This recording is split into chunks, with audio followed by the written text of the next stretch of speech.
into a Friday morning. You know that if you're listening live here on WDLB, otherwise coming to you in rebroadcast on Marshfield Community Television.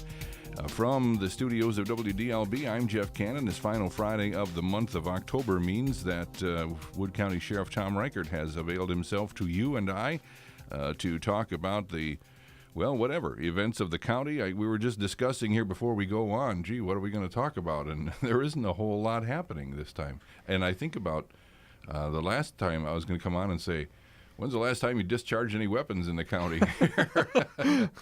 It's been a while. It's been a very long time. The last time we had talked about anything was the young man who had kind of a hostage situation there, wound up with his girlfriend's mother and then shot himself, and that kind of worked its way through the courts now. It's in the process right now of going through the court system and progressing nicely.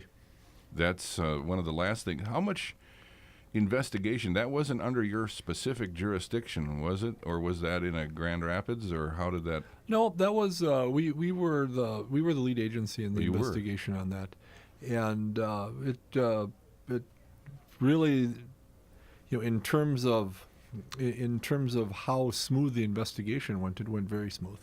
How does that work? I mean, I don't know if there's a typical scenario, but whenever someone, as a weapon is discharged by law enforcement, other agencies are asked to come in. I don't want to call it a mutual aid thing with fire departments, but it's a standing agreement that you don't investigate your own. That's correct. For obvious reasons of the possible, I don't want to say corruption, but the investigation may take a course that may not take the best light, so they don't allow their agency that it happened to be a part of that. That's absolutely true. Anytime that there's a discharge of a firearm, another agency will do an investigation for us. Generally, we will have the Wisconsin Department of Justice do it, or failing that, a local agency.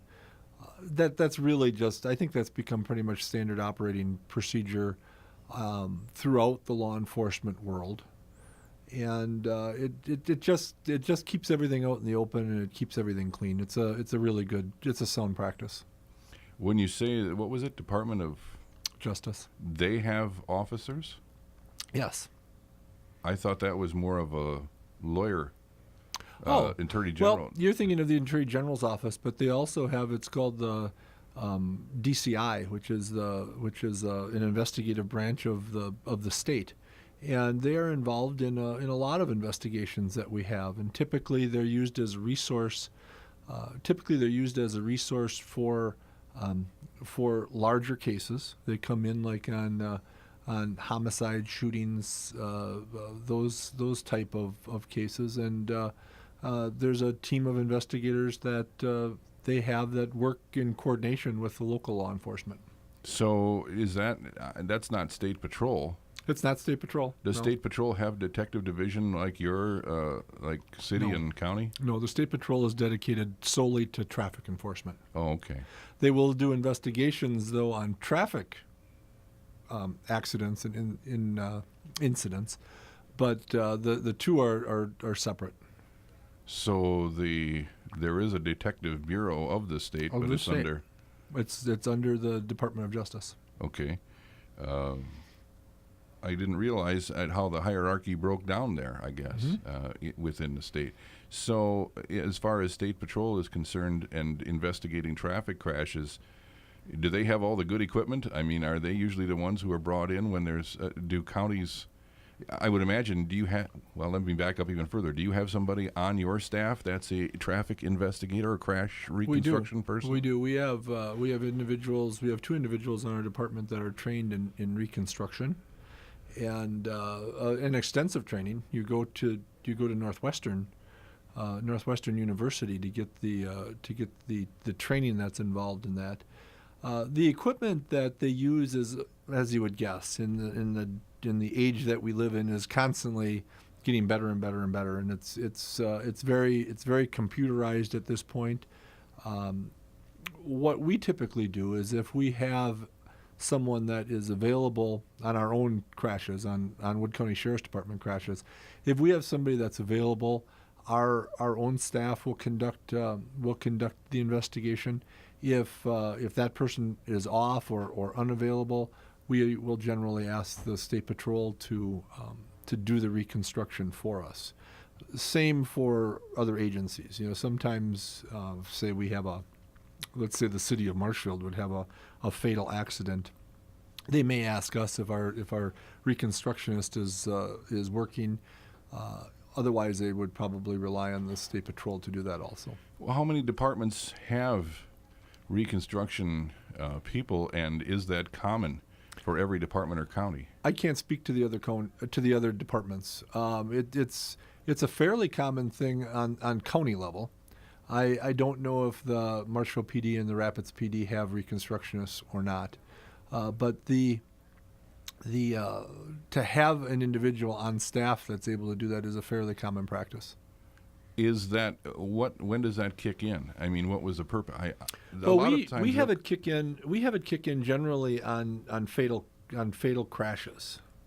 If the crash is a fatal, we will generally, based on the analysis of staff that we have on scene, have a reconstructionist come and get the information that's necessary to reconstruct the accident. Because lawyers get involved when insurance companies are involved, and people. I mean, it could trigger at any level, really. We value as a department. We value life, and if a crash involves the loss of life, that certainly is a higher standard or a more significant investigation to us than if just a fender bender of some type. It isn't exclusively that we would limit it to a fatal accident. However, I think a very vast majority of the accidents that we reconstruct as a department are generally involve a fatality. Do you get a lot of requests for accident reports? Oh, but it's one person's job basically at the sheriff's department. Well, I know to fill them out, but I mean, for requests from other individuals, from insurance companies and attorneys and individuals. We have our office staff. We generally have two people in our front office. One of those positions has other responsibilities, of course, but one of the major responsibilities of them is handling getting the accident reports copied and out to individuals that have asked for them, as well as offense reports, theft reports, those type of things. Our front office staff is really working, devotes a significant amount of their time just to those type of situations, like reproducing accident reports. And again, we're in a situation where technology has changed. Sometimes that report is a CD or a DVD of what transpired on a squad camera. So it's a constant improving. It's a constant technology issue. It's something that is very important. The whole subject of records and public records, I think, has taken on a very significant part of law enforcement, in terms of maintenance of those records, how those records are kept, the availability of them. And again, we have an administrator that basically looks at the requests that come from individuals, insurance companies, lawyers, and determines what is a public record and what we are not supposed to release. Because there are some things that we're not supposed to that are supposed to remain within the department, particularly like juvenile records and those type of things. But it's a very I wouldn't say complicated, but a very specific process now. Talking with Wood County Sheriff Tom Reichert on today's show, live here on WDLB this final Friday in the month, coming to you in rebroadcast on Marshfield Community Television throughout the month, or you can watch us anytime if you're not a Charter Cable subscriber at marshfieldtv.com, and they have all kinds of programming on there. Not only this program, but also programs around the city from your friends and neighbors, from cooking programs to people you'll recognize and things you didn't even know were going on. We talked about the bear exhibit here in Marshfield being dedicated, and that is one of the things you can watch if you didn't get a chance to be there, what it looks like, and maybe your friends and family from out of town, out of state, or your son is in the Air Force over in the other end of the world. They can log on to marshfieldtv.com and take a look at those things you're talking about. So it's available to you 24/7.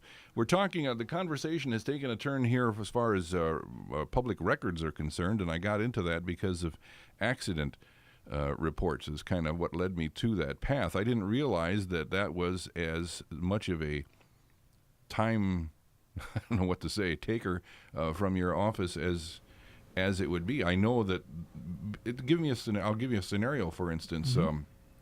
The other day, as we're speaking now, there was I guess you'd call it a significant crash in Wisconsin Rapids on a main arterial near downtown. And so there will be requests of records even if there was no fatality, because there may be a civil suit. There may be some. Once lawyers get involved, somebody may say, well, look, I've got medical bills to pay here, and the other person isn't covering it, so now they get an investigator, or the investigator's hired by the lawyer to, if they take the case, they'll get the records from you to see if it's even worth taking the case, or if they're going to proceed with a case, or any of that stuff. So there's a constant flow out of your office, it seems like, of information to people who are either going to proceed with something or are just seeing if there's anything there. Or certainly have an interest in it. A vast majority of, I think, the record requests that we would get are typically for insurance purposes in terms of loss. I would bet that 90% of the accident reports that we release are based on, you call up your insurance person after you have a traffic accident, and they request a report to document what had happened. Same thing if you're burglarized and things are stolen from your house. Those records also are something that are often requested, and that we reproduce those records for insurance companies primarily, so that there is a record of the loss that a person may have incurred.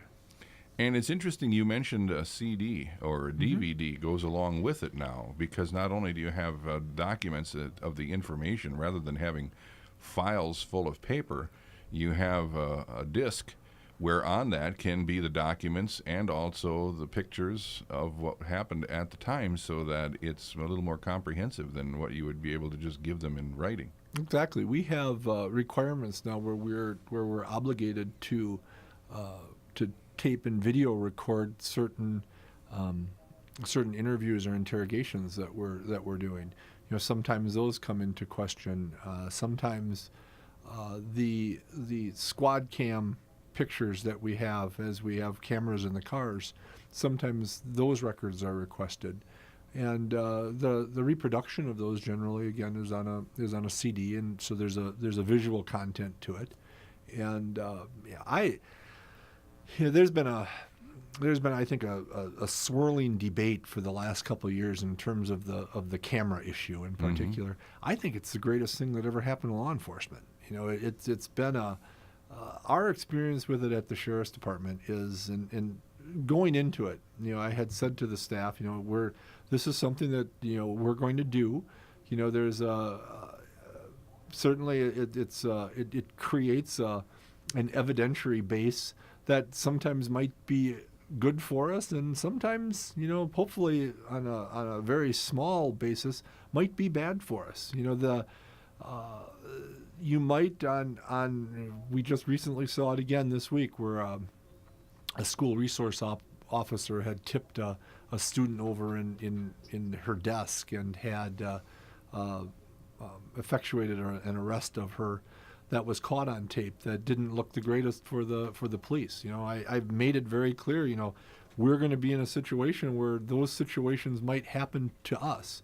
But to date, we've had great success with it, and we've had numerous complaints called in on officers where the officer was alleged to have done something, that was inappropriate or perhaps biased or certainly overly aggressive.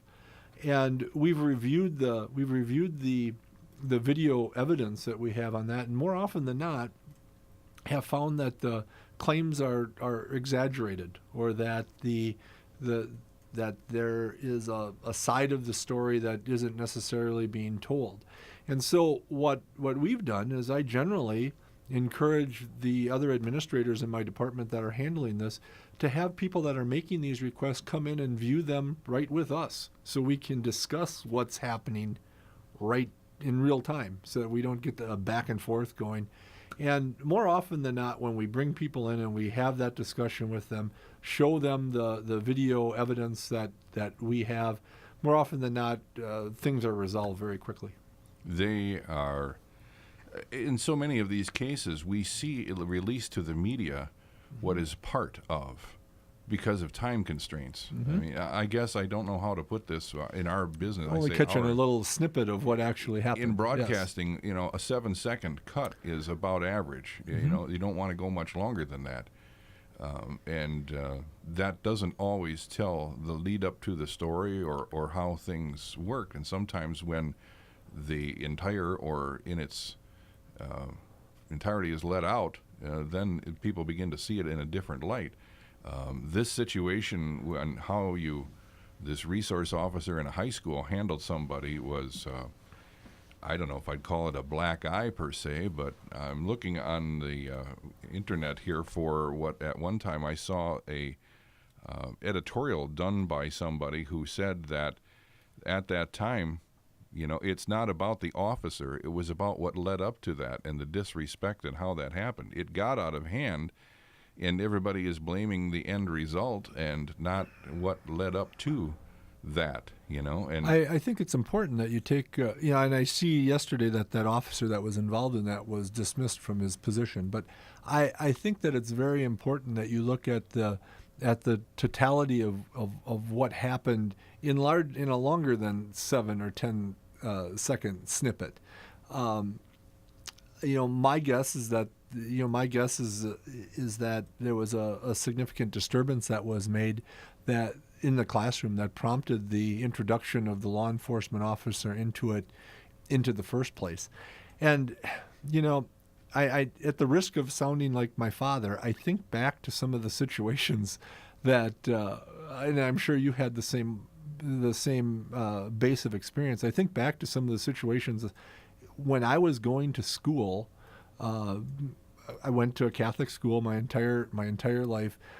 You know, the stories of the sisters being overly aggressive is true.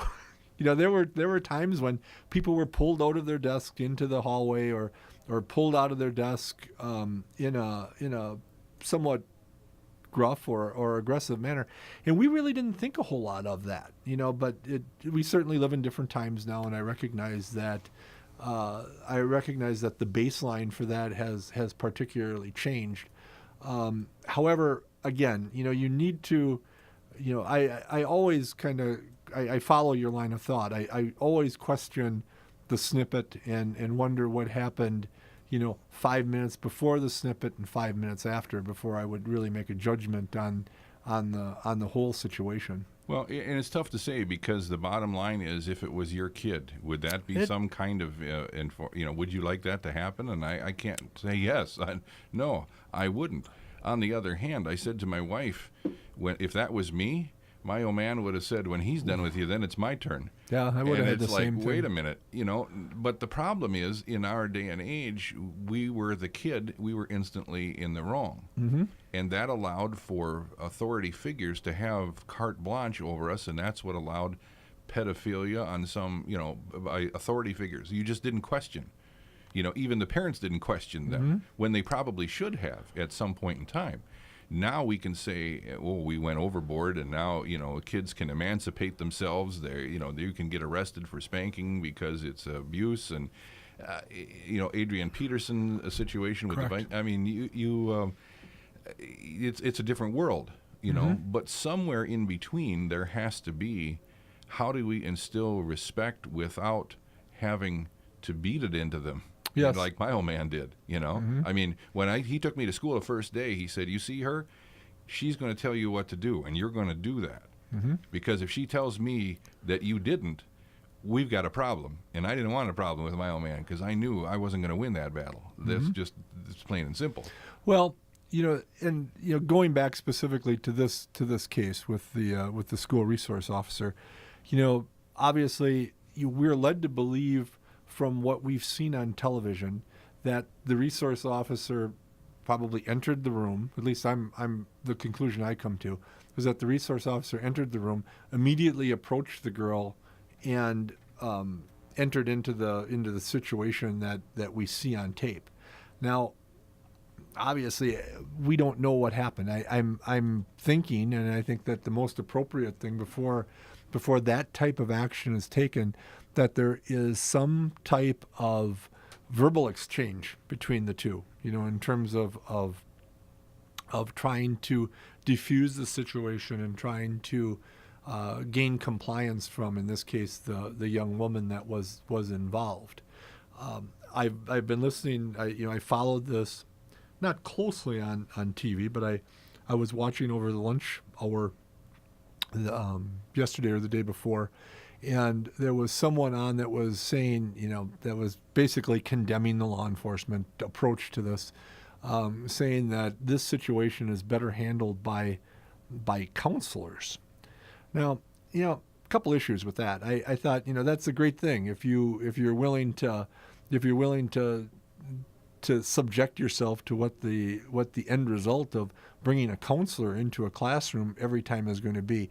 Whenever an individual, a young person that wants to shut down that classroom, if you're going to be bringing someone in, it's going to be a protracted, long situation that's going to detract from the 99% of the kids that are in the class that want to do what they're supposed to do in the class. So the answer isn't quite as simple as I think that some people say, bring counselors in and have them take care of this rather than having the cops come and do it.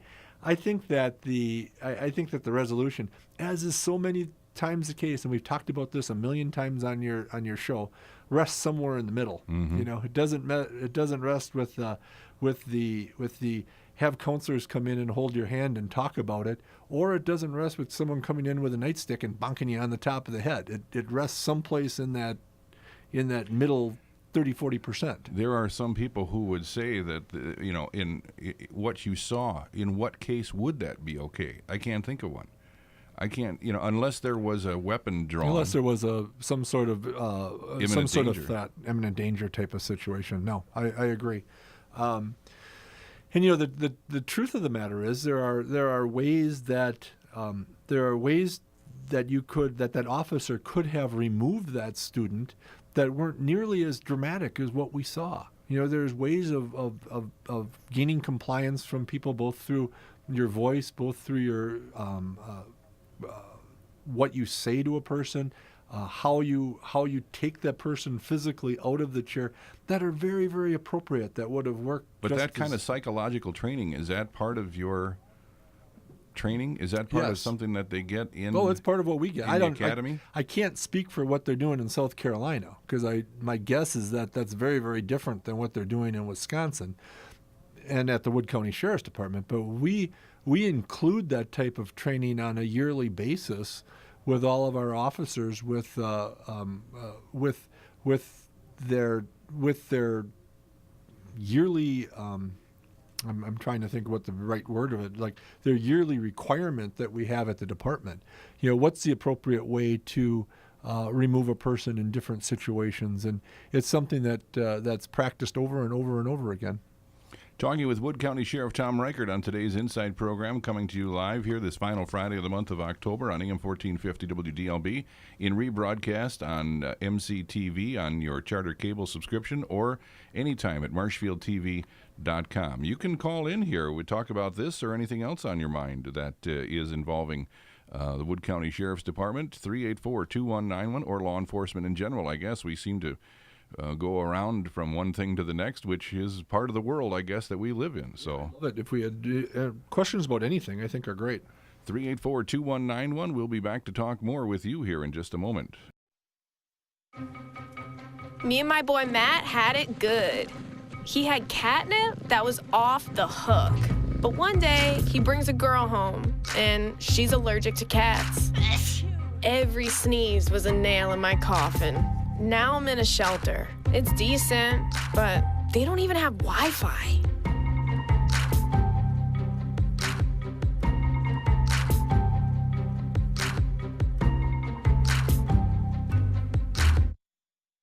WDLB's Insight program here for a Friday in October, the final day of the month. Tomorrow, Halloween. As the streets will be busy. Again, I don't need to tell you that if you're going to be driving around, that you should be using extra caution. I saw a vignette on television about a costume that was all black. Ooh, and that's what they said. They said, who in the world would market this thing? And secondly, who would let their kids or anybody wear something that's... You know, coincidentally, when my wife and I were, my wife worked late last night, and we were going out to get a bite to eat. When she got home, it was like probably 7:30.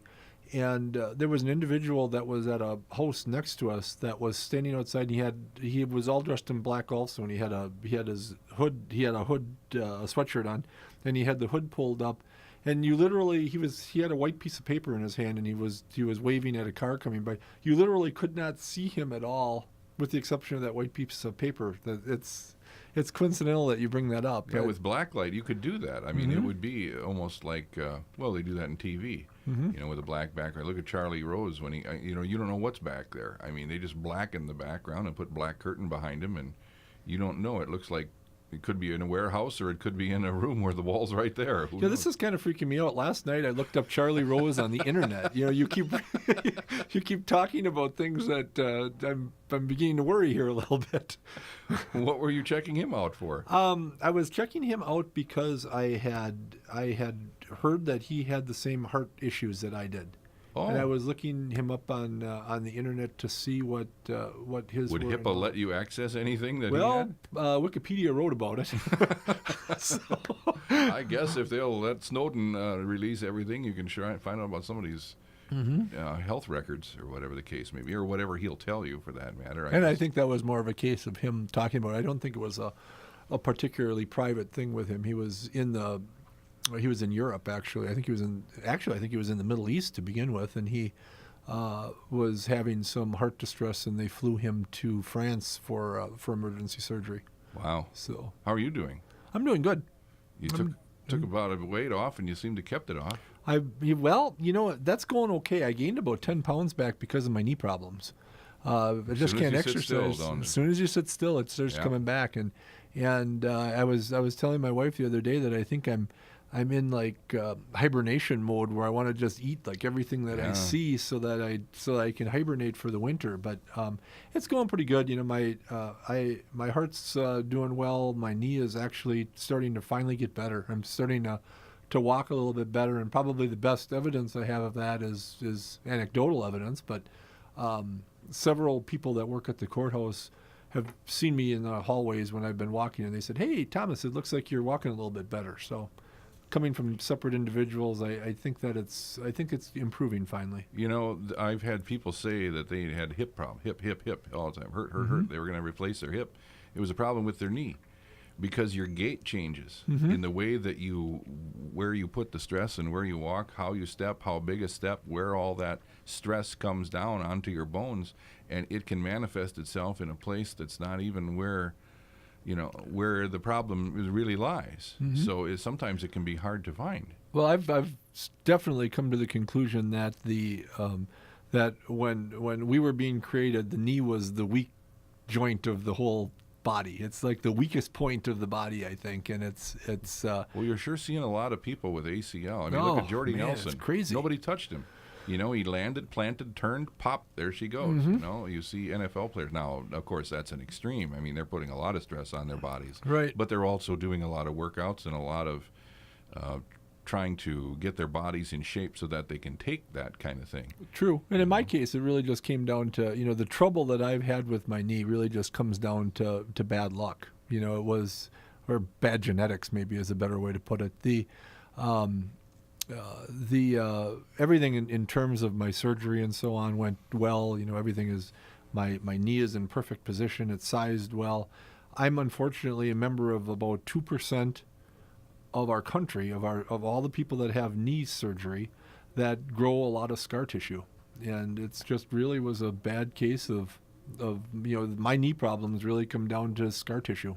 And the healing portion of it? yes, the mobility, the flexibility, and so on. It just comes back to the fact that I grow scar tissue faster than 8 out of the next 10 people next to me, and that's been the problem. And You're still a growing boy.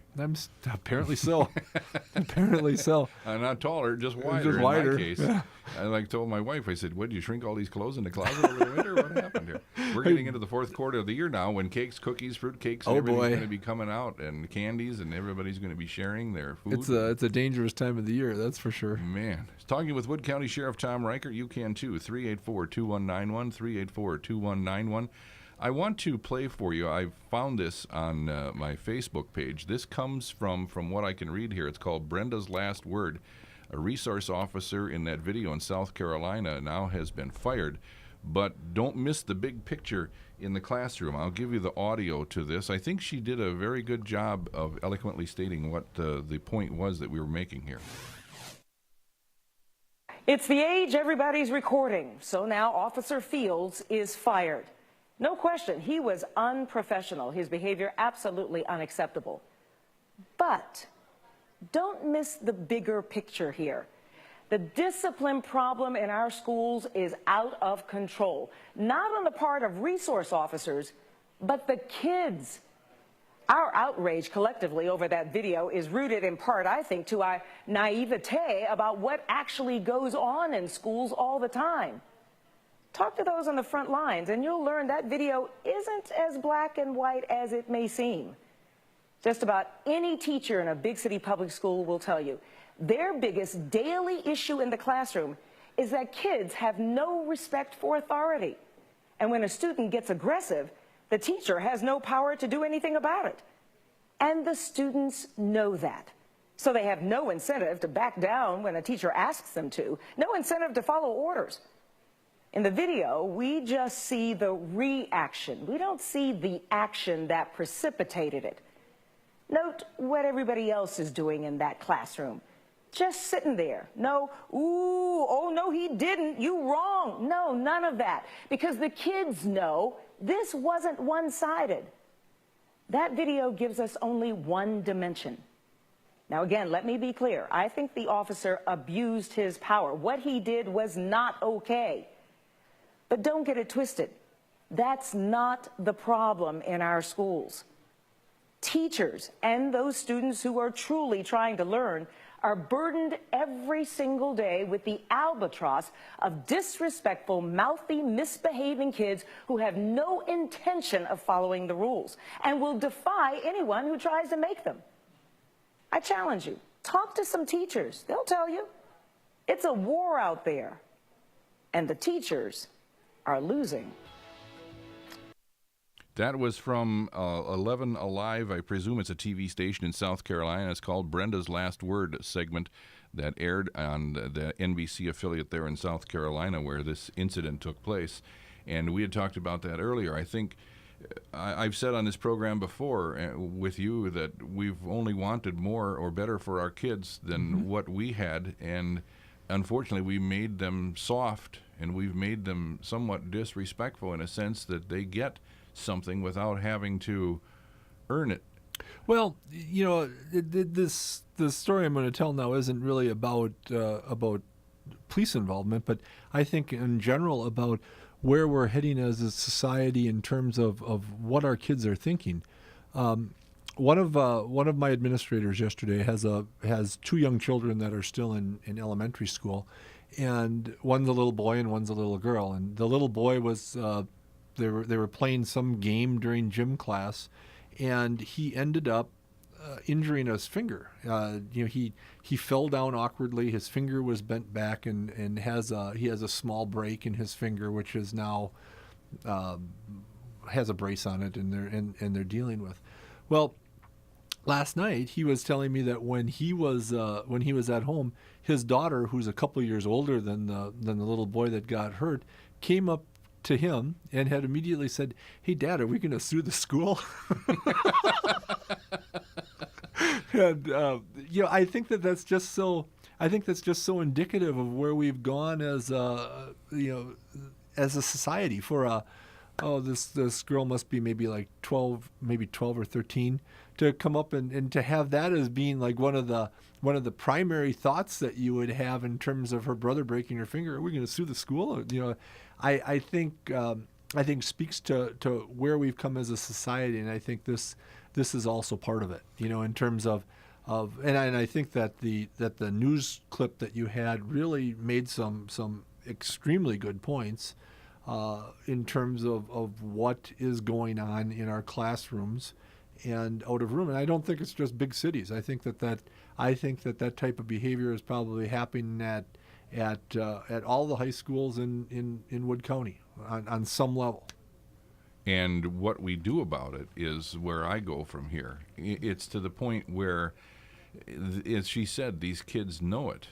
Just like the little one that was talking about, are we going to sue? They see William Shatner on TV every day, and you see these lawyers advertising, and you hear about this on Extra and Inside Edition and all these other places, or even on the local news for that matter, of people who, class action lawsuits and everything now is.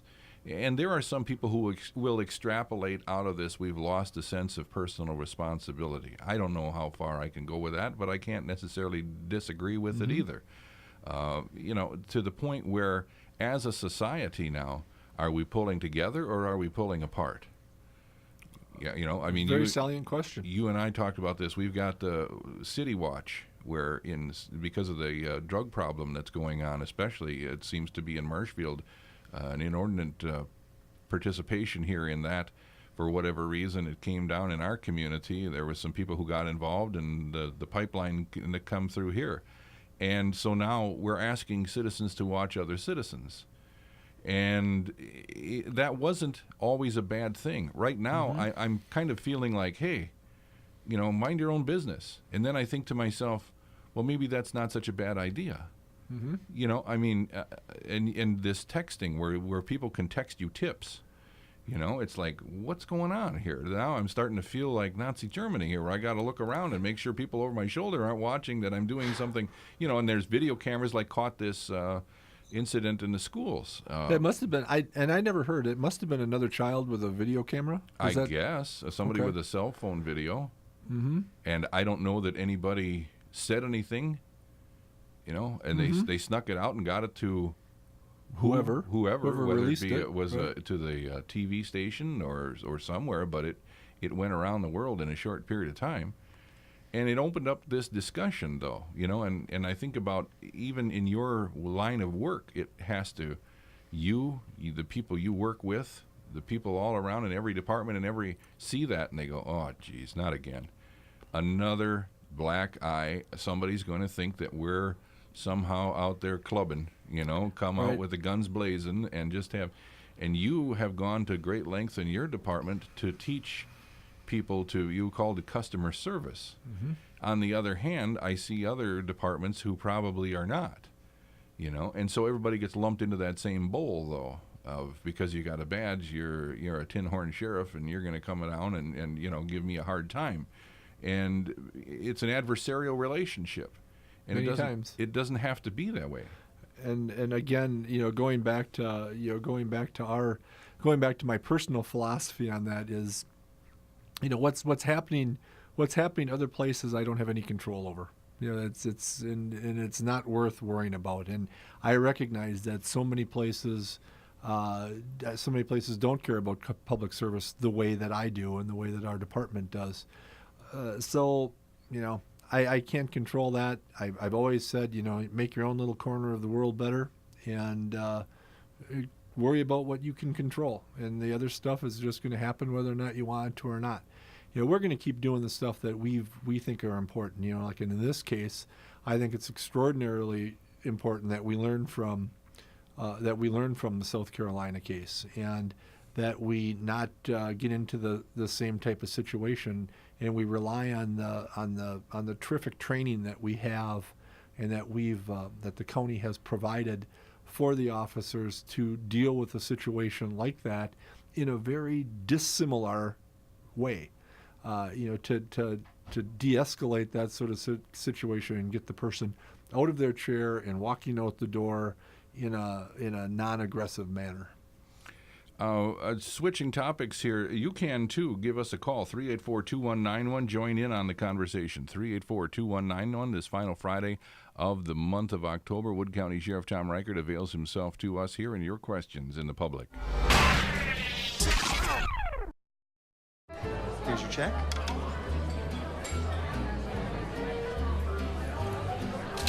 Oh, you got it. You know, since I got rid of my car, I really enjoy walking. Okay. God, no. Getting pulled over for buzz driving could cost you around $10,000 in fines, legal fees, and increased insurance rates. Oh, you're home early. You live with your mom? That'll set your game back a few years. Buzzed, busted, and broke.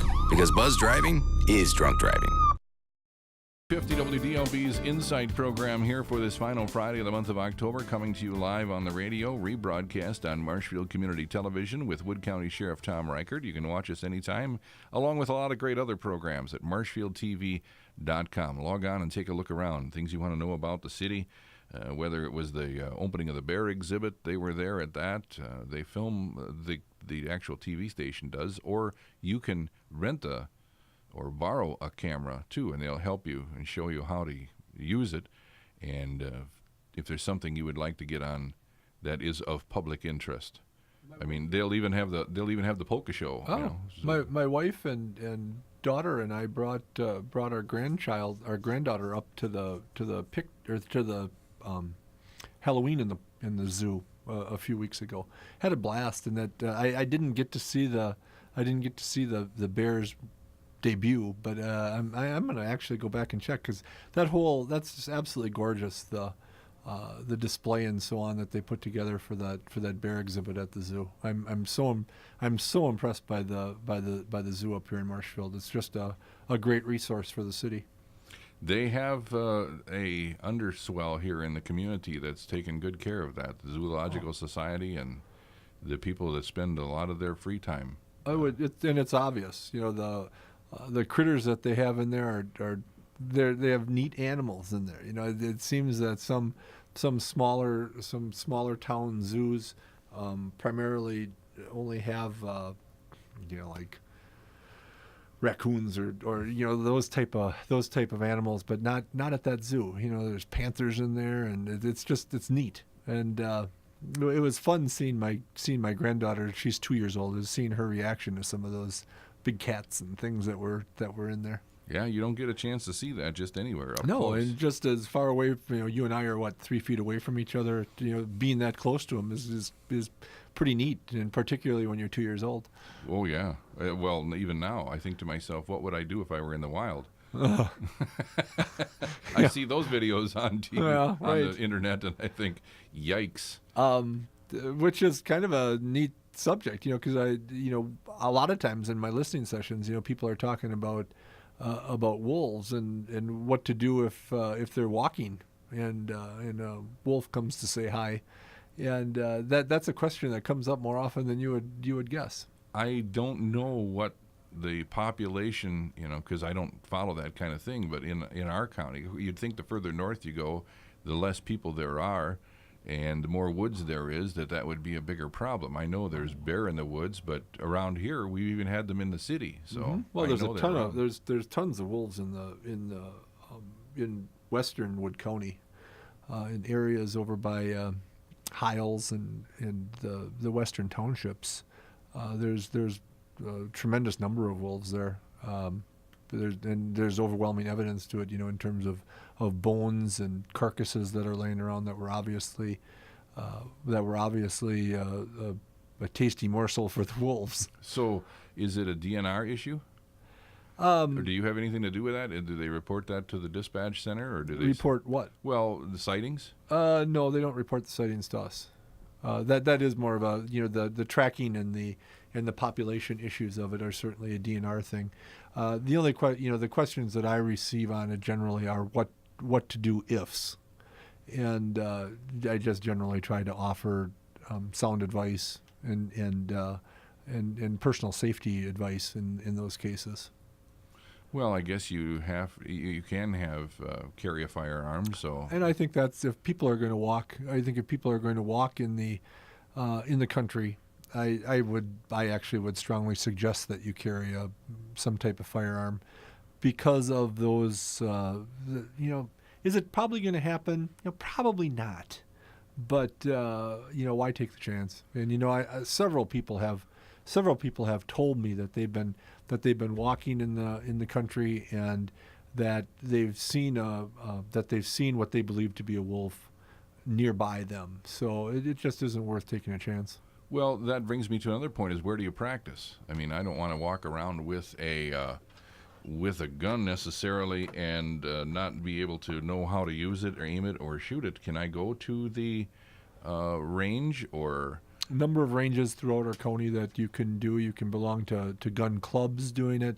Most of the folks I think that live in the country, and I don't want to stereotype here, but are more familiar with firearms. Well, I can go down and shoot rats at the dump, but I don't know if that's I don't know if that's legal, because the pow pow pow. Pretty soon, one of your officers shows up and says, "What are you doing out here?" I'm Well, shooting rats at the dump. yeah. Can I do that in the public? I think there's probably restrictions on that. All right, let's go to the phone here. Grab your headphones there. Is the red light on? No, Do we have any batteries? Maybe not. maybe not. All right. Why don't you just relay the question? Okay. Mary. Nope, she didn't hang on. She was there. The light was flashing. I guess I didn't go to it in time. Maybe she can give me a call back. I think you hear the phone ringing. Maybe she's calling. Maybe she do like I do, drop the phone, and it lands on Let's see if maybe. What? Smack it once? Smack it once and see if it works. Hit it with a hammer. Yeah, that doesn't work in electric. You used to have engineers like that. If it doesn't work, get a bigger hammer. Like, what? Just give it a kick. Nowadays, there's unplug it and plug it in. Mm-hmm. Every time you go to an IT engineer, well, my computer, unplug it and plug it in, turn it off, turn it back on again. There's a satellite TV commercial too, where you run your fingers across the keyboard. Yeah, satellite TV with Kevin Nealon. Kevin Nealon, Yeah. yes. Yeah, they put you on hold, and there's little music that they play there with these guys and their space instruments. Which is or whatever. hilarious. Yeah, but they know when they play off of commercials like that, their perception becomes reality of what people think is happening on the other end. Mm-hmm. Whatever it is, it's not getting their problem resolved. That's all they care about. That's for sure. Talking with Wood County Sheriff Tom Reichert. You can too, 384-2191, 384-2191. We're on Halloween weekend here. If you're watching us in rebroadcast, it'll be over by the time you see this. But is anything, with your department, is it a busy time? Is there any extra enforcement? I mean, there used to be mischief that happened. It used to be mischief. We haven't had a whole lot of occurrences of even what I would consider to be kind of rite of passage type things. But we're going to have our normal number of folks out. But I would advise people to take care and be careful. In terms of checking over your kids' candy when they're done. Helping them and being with them when they are trick or treating, depending on what their age is, and make sure that we talked about this a little earlier with the black costume type thing, making sure that their costume has something so that people can see them. That's the hugest thing, is to make sure that they can be seen, whether it's with fluorescents or whites or whatever the case might be. Mary Lou, are you there? Yes, I am. Okay, thank you for hanging on. What's your question? Yeah, good morning. I just wanted to comment on the school issue where the student, if you kind of notice that, if you watch, that chair kind of slipped out of there. I'm not defending the officer in any way for the way things were maybe handled, but that did kind of like slip. I'm kind of thinking he maybe didn't really mean to pull her that aggressively out of there. But the students today have no respect for elders, whether it's a policeman or who it is. Not all. Don't get me wrong on this. But there's a lot of them out there. I mean, they have no respect anymore. The cell phones in the school should be forbidden, first of all. What are they there for? If their parent needs to get a hold of them, they call the office. the note gets sent down to the teacher, or the teachers even have phones in their rooms now so they can call them. It's a big issue. I think, I don't know how they're going to step on that, but they need to change something, you know? Well, it's a parenting issue, and by that time, it's pretty well, I don't want to say too late, but it's already underway. My time is up here for the week, so thank you for calling, and thanks for listening. I Sure. appreciate Yeah, your input bye-bye. here on AM 1450 WDLB's Insight program this final Friday of the month of October. Well, again, thank you for coming up and making yourself available to us here once a month. Always a pleasure. I love doing it. And we'll talk to you again next month. Coming up a week from today, on the first Friday of the month, is Mayor Chris Meyer. And the second Friday of the month, with the success and fun we've had, Rick Gramza, our police chief, wants to get in on it too. So I booked him on the second Friday of the month every month here on WDLB's Insight. We'll talk to you then.